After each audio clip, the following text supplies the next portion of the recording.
The podcast Nice White Parents, produced by the Serial Productions and the New York Times, investigates one of the most powerful yet underexamined forces in American public education: white parents. Journalist Chana Jove Walt traces how, for decades, their decisions, whether well intentioned or not, have reshaped schools serving students of color. Using Brooklyn Middle School as its case study, the series reveals a pattern. Whenever white families push for programs or priorities, schools are recognized to meet their desires, often at the expense of equity. Across the episodes, archival research and interviews expose how parental involvement, fundraising, and even integration efforts have repeatedly reinforced whiteness as the standard of quality.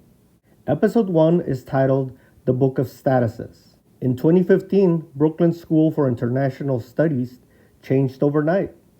For years, its students were mostly Black, Latino, and Middle Eastern.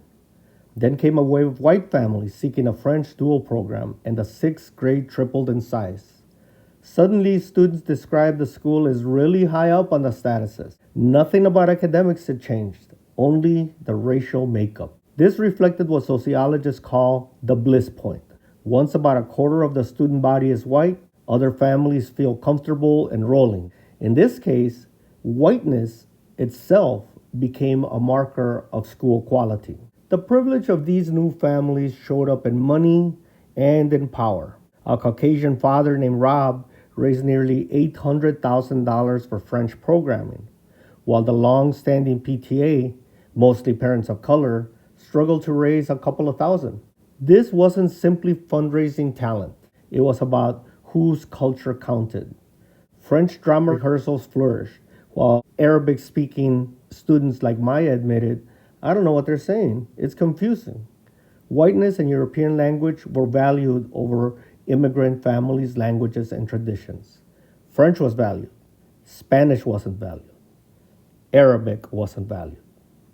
The racism also surfaced in social spaces. At a French embassy gala, white parents flaunted Paris apartments and privilege, while Black and brown parents stood at the margins. As the narrator explains, white parents will charge ahead, sometimes careless or entitled, while parents of color will be cautious or distrustful. These are well-established patterns repeated over generations. Episode 1 makes one point clear. The arrival of white parents didn't just bring resources. It brought hierarchy. The school was seen as better not because of the teaching or learning had improved, but because whiteness itself had been re-centered. And in the process, non-white parents and their children were pushed into the margins in their own school.